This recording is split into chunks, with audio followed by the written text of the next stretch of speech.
The Bucks lose to the Memphis Grizzlies 132-119. That's their third straight loss, and they have now dropped 4 of their last 5.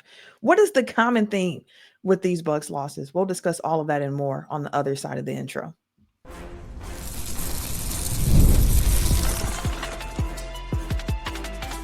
You are Locked On Bucks, your daily Milwaukee Bucks podcast, part of the Locked On Podcast Network, your team every day. What it do? Welcome to Locked On Bucks, part of the Locked On Podcast Network, your team every day. I'm Camille Davis. Joining me is Frank Madden, longtime voice of the pod and the founder of BrewHoop.com. We appreciate you for tuning in and for making Locked On Bucks your first listen every single day. We are free and available wherever you get your podcast, as well as on YouTube and in newsletter form. So head over to LockedOnDaily.com and sign up for the Locked On Bucks newsletter. Today's episode is sponsored by Game Time. Download the Game Time app, create an account, use the code Locked On NBA for $20 off of your first purchase. Now, Frank, the Bucks just came back home today to face the Memphis Grizzlies, back home from a 4-game road trip, West Coast road trip, and they came back with a 1-3 record. And then they lost to the Grizzlies tonight, meaning they have lost 4 of their last 5 games. And in those games on the road for the Bucks, where you saw them struggle to stop opponents at the point of attack, you saw them have trouble with opposing teams on the glass. What do you think was the biggest issue for the Bucks in this game against the Grizzlies? Well, it's 4 straight games now that they've gotten really beat up on the offensive glass, but the other team has really beat them up on the offensive glass. This is the worst of the season. 47% offensive rebound rate for the Grizzlies. Like the Bucks, I think we're around like 25% leading the league going into their road trip. Bobby Portis, I think his grandmother passes away. We haven't seen him play since. Obviously, hope Bobby and his family are doing okay. But it just sort of like has underscored like how fragile this team's rotation is. We've talked a lot about their depth and their bench being really good this year. But I think the big rotation in particular, they have 3 playable bigs and they rely on those guys every night. And, Brooke and Bobby in particular, like we just get used to them playing every night. Those guys, these last few seasons, like they just don't miss games. And obviously, Giannis, knock on wood, has missed some games, but it's not like he's missed 20 games or something like that. So you're used to having Giannis doing what he does as well. And I think what we've seen in this past, week, 10 days or so, is just the lack of size. And, I think we've talked about like, hey, the Bucks need to figure out like, how do you have like a different kind of change up Giannis, the 5 lineup option? But like I've always said, like that's not like a 20-minute per game type thing. Like I don't think they have the personnel. They don't have Drew Holiday and PJ Tucker as like ass kickers switching on the perimeter and stuff anymore. Like they're not that big, well, outside on the wing anymore. And I think that's what you've seen so far. Not only are they smaller, in the inside when they only have one of Brooke or Giannis playing, but then you look at who's playing the 4, the 3, the 2, and the 1, and it's like none of these guys have size or athleticism for the position, right? Yep. And I think tonight was, I've talked a lot about how hard it can be to play Andre Jackson because of his offense against certain teams. I think this is a night he played 14 minutes. I think this is a game that you really needed him because of the energy deficit problem. The Grizzlies, 7 straight wins against the Bucks. Like the Grizzlies always kick the Bucks ass. Doesn't matter who's available, right? Like Grizzlies could, be playing their Memphis Hustle lineup if it says Grizzlies across We've seen the that top. loss already. Yeah, I mean, they're going to beat the Bucks. Like that's just kind of death taxes and the Grizzlies embarrassing the Bucks. So I think it's just honestly, it's I think kind of a perfect storm of, they've played some teams that even the bad teams they've been playing lately are like the Blazers have won a bunch of games and have looked better. We know the Grizzlies are really good, even without Ja. They've done this for years that they compete at a really high level without Ja. So honestly, not surprising they would do it again tonight. And then, I think it's just a combination of when you lose some of that size, then the Bucks old, slow, You see it in physical problems. play. Exactly. I think it has really been underscored. I think, Giannis has been on a tear offensively. He's looked too tired defensively to really make any real impact defensively. He's looked completely not impactful relative to what we saw, for the few months where he looked like, all defensive player of the year type candidate. I thought Brooke Lopez was bad on both ends tonight. And Dame Lillard, offensively, what was he, 4 for 15?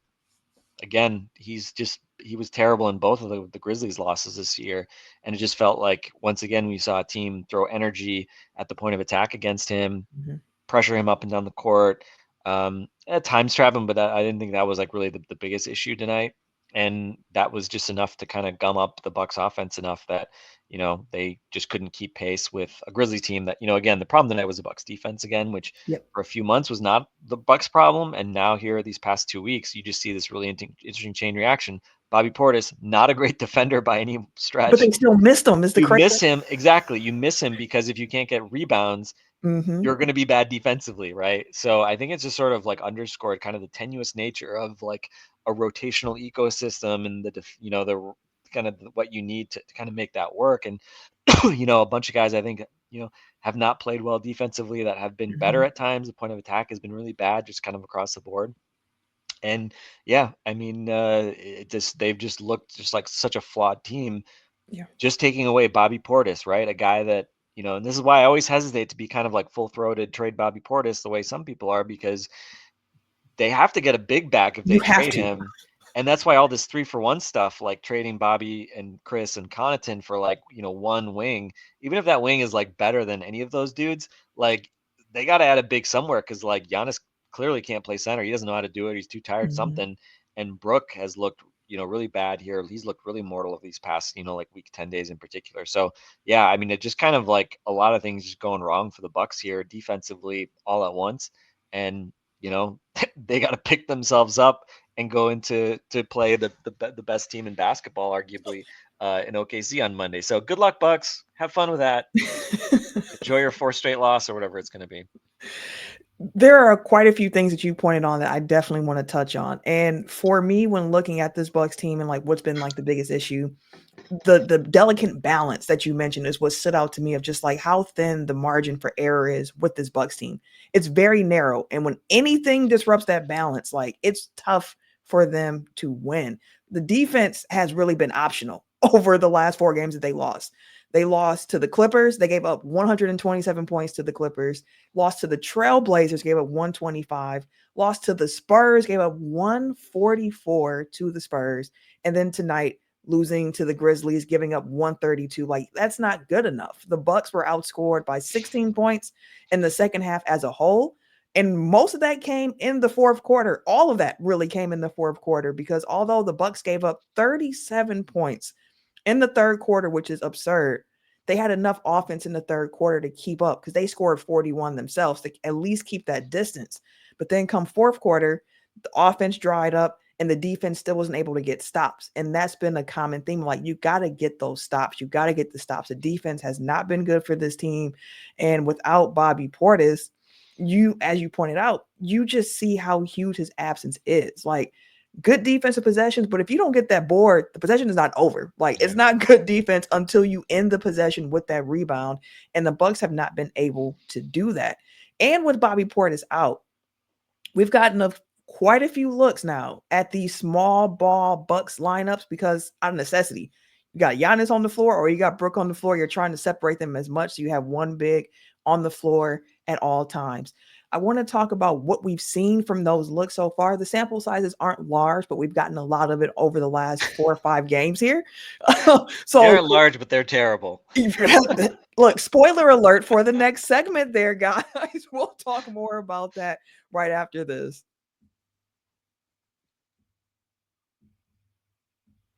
Looking for tickets to the next big event? Whether it's a concert, comedy show, sports game, finding the right ticket at the right price can be a real headache. But with Game Time Picks, it has never been easier. And let me tell you how it works. So Game Time Picks, the app does all of the hard work for you. It curates the best deals so you don't have to waste time searching through endless ticket listings. I've been using Game Time Picks for a while now. Like when I was in Phoenix on vacation last year, same time as the WNBA All-Star game. I had never been to the Footprint Center before, so I love going on Game Time, being able to see the view from my seats before buying them and seeing the all-in pricing, so I knew what the actual price was while deciding where to sit. And the best part of all of that is that you're covered with Game Time's lowest price guarantee. So if you do find a better deal elsewhere, they will refund 110% of the difference. Plus, your tickets are guaranteed to be delivered on time with easy cancellation options in case something comes up. And life be life, and sometimes things come up. So it's nice to have that option. Take the guesswork out of buying tickets with Game Time. Download the Game Time app, create an account, use the code Locked On NBA for $20 off of your first purchase. Terms apply. Again, create an account, redeem the code LOCKEDON NBA for $20 off. Download Game Time today. Last minute tickets, lowest price guaranteed. Small ball Bucks, Frank. Been clamoring to see a little bit more small ball Bucks. Like, hey, this is a punch that the Bucks could be able to throw. We've talked about wanting to see the Bucks have some more versatility in their lineups, being able to throw different punches, because the realization of it all is, listen, I knew every series probably won't be a Brook Lopez series. Every series probably won't be a Bobby Portis series. So what other looks can the Bucks throw out there? Out of necessity here, with Bobby Portis dealing with his personal family issues, being away from the team, it's been just Giannis and just Brook, and we've gotten a lot of looks at some small ball Bucks lineups. And you already gave the spoiler away of that. It's been terrible. But what are some of your other thoughts around why these small ball Bucks lineups have been so bad?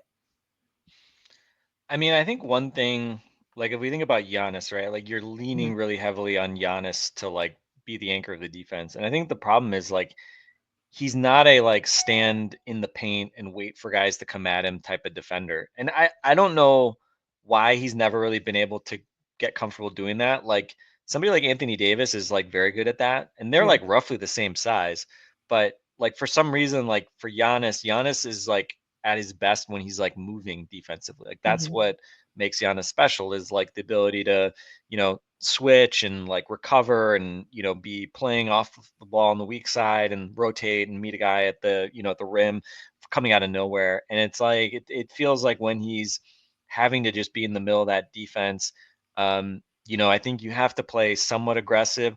I think we saw a weird amount of like him trying to trap pick Yes. and rolls, like especially in that, I think it made it start in that Portland game, which like didn't seem effective at all. And like I don't know what the point of that was. Like I think you want to play Giannis, higher up, closer to the level of the screen, because of his ability to recover, to show Mhm. recover, do these different things and play center field, versus having to play like a deep drop like Brook, who is, because of his like just kind of strength, like he can just stand back there and let guys come at him better, although it clearly didn't work tonight. So I mean, I think it kind of starts with the idea that like the whole point of this is that Giannis, it should be to take advantage of Giannis's like mobility and kind of special Right. defensive tools.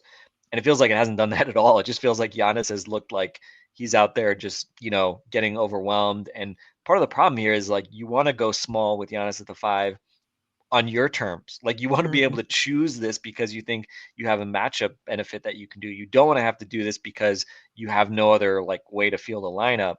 And I think that that's obviously part of the problem is here, is that you're Right. not able to really choose your spot so much. But like, tonight, like I mean, like, look at the way they had to defend Jaren Jackson. Like, Chris Milton was like intentionally having to like that. Yeah. Like at first, I was like, "Oh, this must be a switch," and I'm like, "No, Then you they're see a just couple like possessions in a they're row, and just it's like, like that. Yeah, they're no. just like that small." And there were a few times where like I didn't. I felt like, like they should have had Brooke on him, because like Mhm. I mean, I think Brooke was like on like Aldama or something, and it's just like, I mean, I know that like Jaren cooked Brooke too at times, but it's like, what the hell is Chris supposed to do?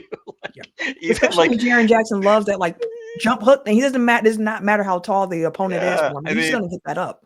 I mean, Chris, like at the peak of his powers, wasn't going to like defend Jaren Jackson well. I mean, and then when you had Giannis on Jaren Jackson, what did Giannis do against Jaren? He like tried to draw charges a couple times, and again, probably got like, if it was like a different, if it was like him doing that, like probably gets called. But people, refs don't really give Giannis calls if he just sort of falls down. Mhm. He's not really good at selling it either.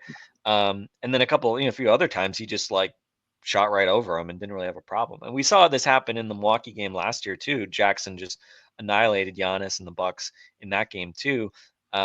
So unfortunately, it's not really anything new. And Giannis was, didn't have his fifth straight 35-point game, but scored efficiently. But again, like they couldn't really get him that involved early. I thought the Grizzlies did a good job of showing bodies, and Giannis sort of came around as the game went on. But yeah, I think to me it just starts with the fact that you really don't. It's not really something that like right now looks like something that actually is unlocking anything. And Mhm. you know and not to be like, oh, Giannis is like, this is like a Giannis problem, because I think the problem is like you don't have anybody else around him that can like really cover, because you're playing you're always playing like guys who are small positionally around him. So Mhm. it's like the only, like, you have to be really specific, I think, to maybe make that Giannis the 5 lineup work. Like you need Prince because he's actually like somewhat strong. I think you probably need Khris just because he's at least not small in part. And then you probably need Ajax just because of the athleticism, juice, and switchability. And then I don't know, like, can you get away even having Dame out there? Like if it's late in games, of course. But if it's just like randomly in the middle of the game, like maybe that's where, where you need to have Rollins out there, Mhm. because again, he's obviously a better defender, or AJ Green, things like that. So, I mean, in principle, like there should be ways to make that work. But, again, like compare it to the 21 finals when you were closing with Drew Holiday and PJ Tucker, Right. and Khris Middleton, a better version of Khris Middleton, especially defensively. Mhm. That's just a really different scenario in terms of like just the amount of physicality and switchability, and you just don't have that right now. So yeah, and what do they do? They have to have a third big, Yeah, and Bobby Portis is on the roster, so I hope we see him back soon. And if they were to trade Bobby Portis, like they have to get another big back. Like you can't absolutely. just trade 3 for 1 and say like, oh, Jimmy Butler or Bradley Beal, like you're going to be so much better than Khris Middleton that we're not going to Mhm. need to rebound the basketball. Like, so I don't know. I mean, like you look on bench, like I don't think Liam Robbins is You solving don't your think he's ready problems. yet? I don't think Chris Livingston is solving these problems. And so I think we can obviously look back and say like, well, this was obviously a flaw in the construction of the roster. Mhm. I think when we were a lot of members talking about like Precious Achua and like different guys, like, oh, could you Mhm. add that, you know, fourth big man to give you some more cover? And obviously it didn't happen. And is it going to happen before the playoffs, or is there going to be some trade? Like again, I just don't really expect something to happen.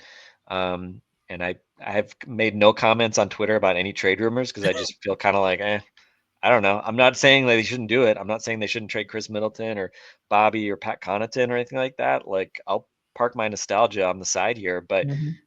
I just like honestly, I don't think there's any like magic. Like I don't think Zach Levine or anybody else would have like magically kind of solved Yep. all their problems either. They're just kind of stuck.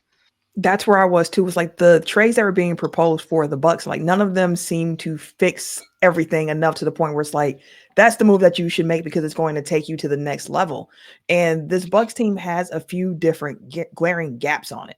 And I feel like we've been seeing them exposed in these losses. Like without Bobby Portis there, yes, we've talked about the big rotation, but one thing that was crystal clear after this road trip and seeing them here, it's like any team that can play small with the one big and multiple shooters, they're a really tough matchup for the Bucks, especially without another mobile big out there. Because as we mentioned, Bobby Portis isn't somebody who's necessarily known for defense, but not having him, you saw just like it's really tough for the Bucks because you're going to have Brook stepping out more, and that's a position that you do not want to utilize him in. Brook is always going to be best used as close to the basket as possible.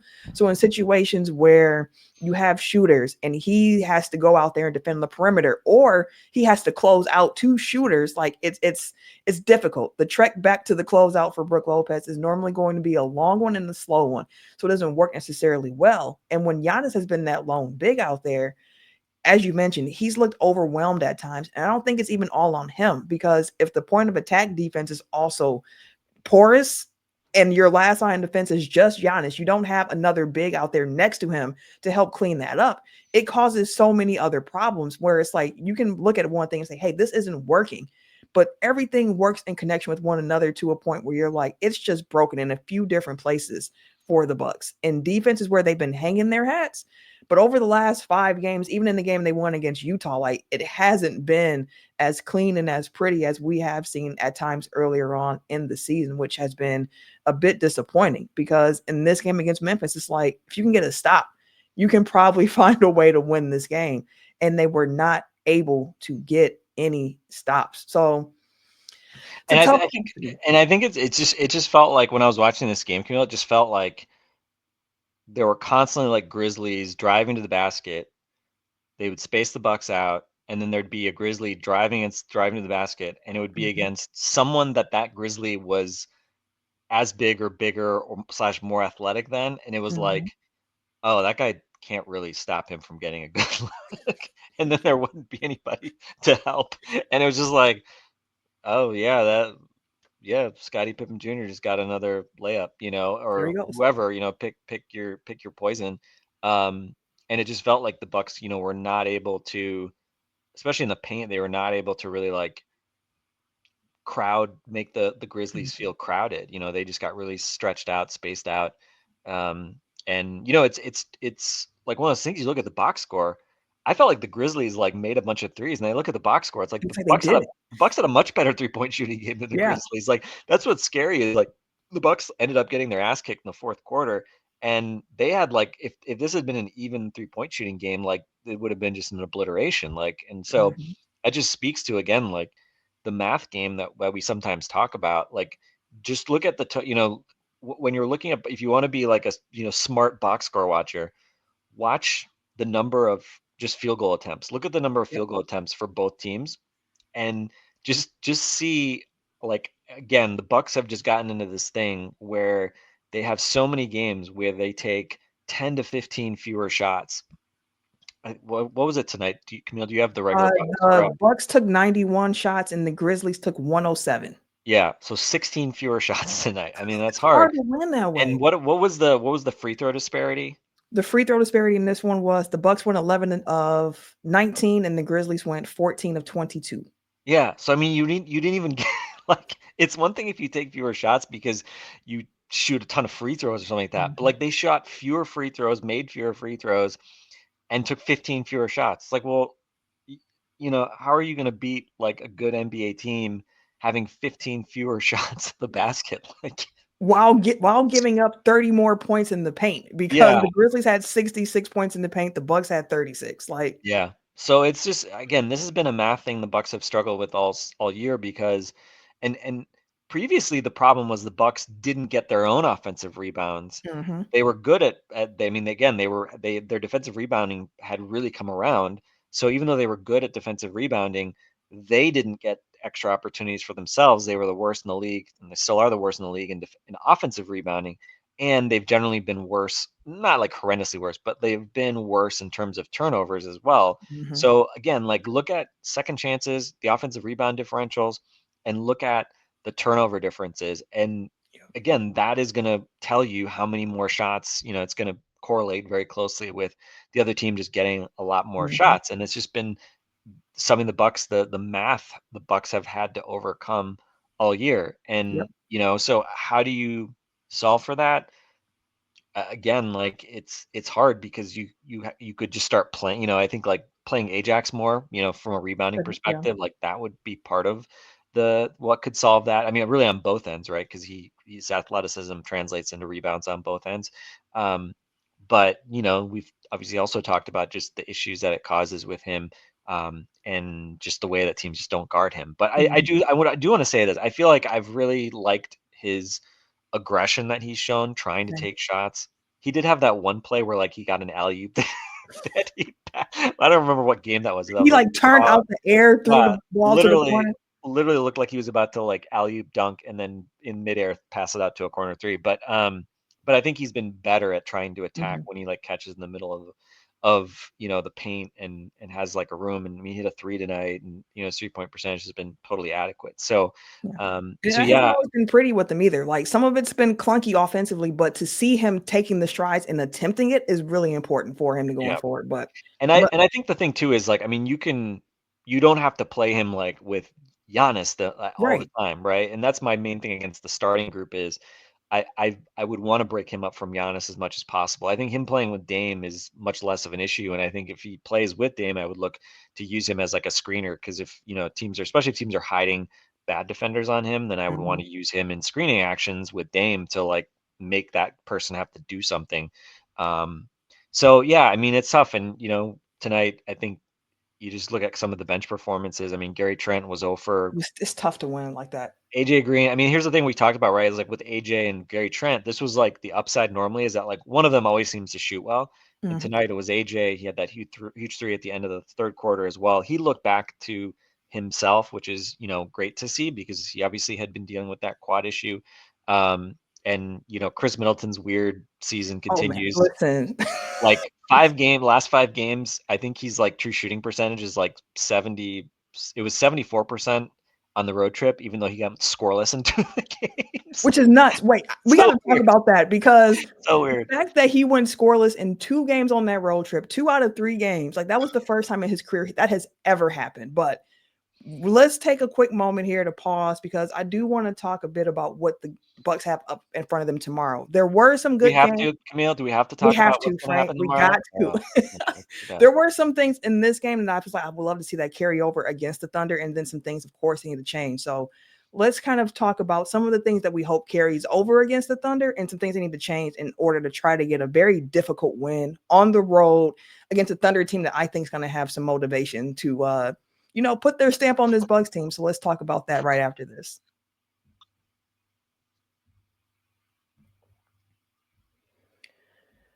Basketball season is heating up, man, with all these trades going on too. Oh boy, there's no better way to get on the action than with Prize Picks, the best place for daily fantasy sports. So with over 10 million different members and billions in awarded winnings, Prize Picks makes it easy and fun to turn your sports knowledge into real money. You just pick more or less than on at least 2 different player projections, and if you're right, you can win up to 1,000 times your cash.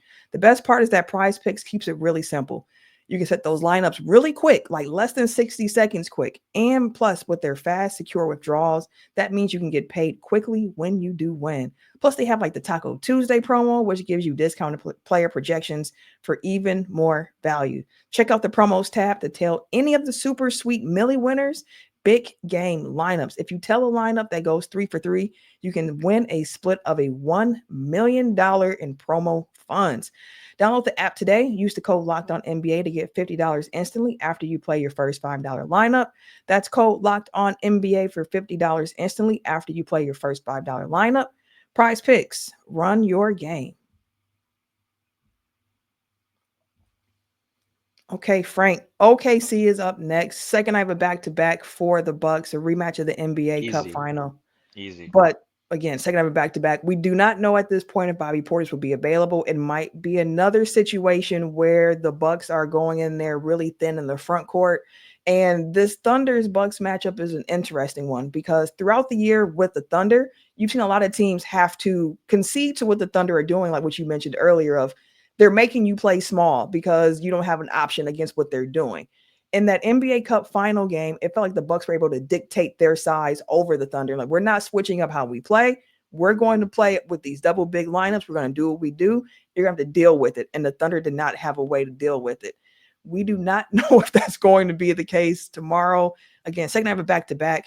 Khris Middleton hasn't looked great second night of back-to-back so far this season. He didn't play in that NBA Cup final game, but something to keep in consideration, especially if BP is unavailable.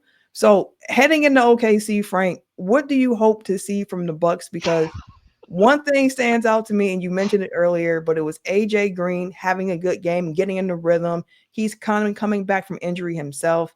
So it was nice to see him cook, and the Bucks are going to need him and a lot more guys to step up. We'll love to see Dame bounce back, Gary Trent Jr. bounce back offensively. And it would also be really nice to see a good Brook game.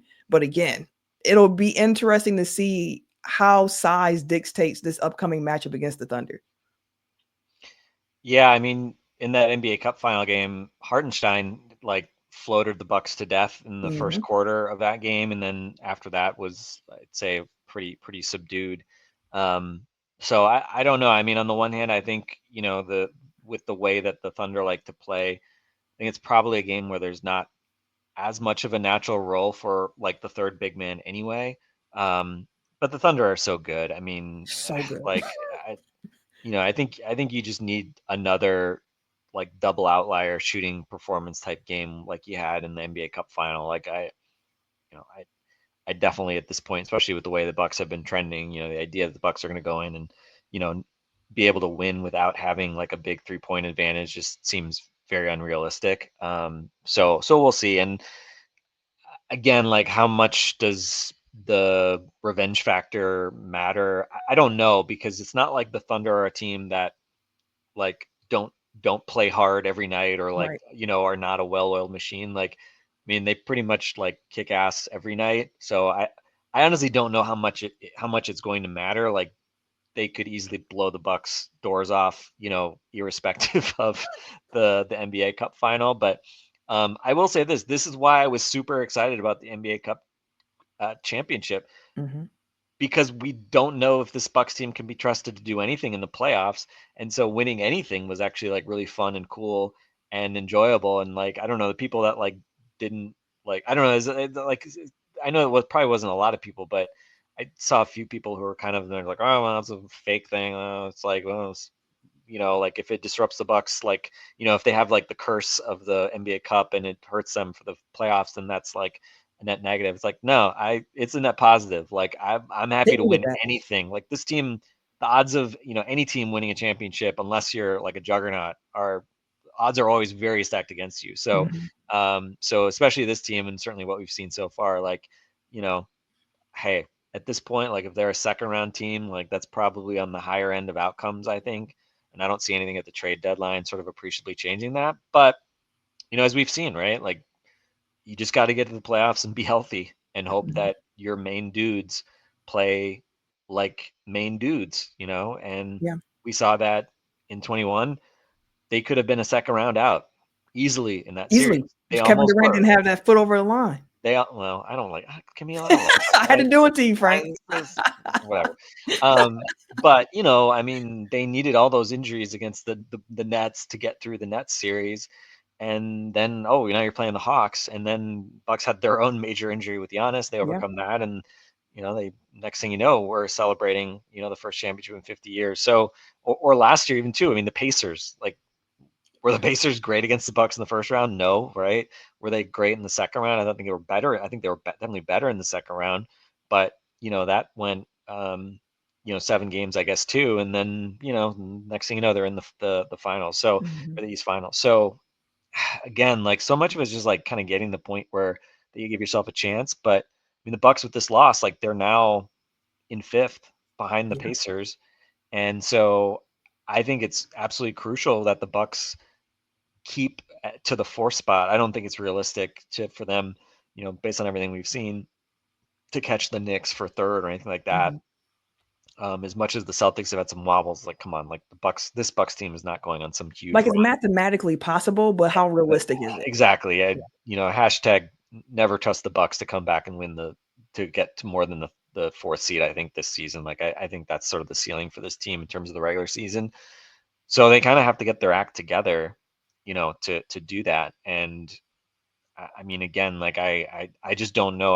Like I said, I'm not saying, I haven't really commented on the trade deadline, not because I'm being precious about the guys on the roster, like, all things being equal, of course, like, I'd rather see, Khris and Brooke in particular, given who they are and what they've meant to the Mhm. franchise. Like, like, it feels like some people are just like, get these guys out of here. I mean, that's the stuff that is just like, well, like, if you can't like at least look at, other rosters and give me like a legal trade proposition, Right. like, Then, like like, the what idea, are we talking about? the idea that you're just going to kick dudes to the curb, like, who are pretty central to the rotation. It's like, well, I mean, this is just like, this is just sort of like frustrated fan stuff, which I get. But the problem has always been for the Bucks, like Khris in particular, right? I mean, it's like Mhm. Khris has always been more valuable to the Bucks than anybody else, Yeah. and this is like part of the calculus, obviously, going into a trade deadline, is who values these guys more than the Mhm. Bucks do, and is there some upgrade? And I think, especially with the bigs, like, because of Giannis's limitations and also his strengths, like just the fact that he is so dominant going to the basket, like, you want to put spacers around him, and Right. it's just harder, I think, to be successful offensively if you have guys that don't space the floor.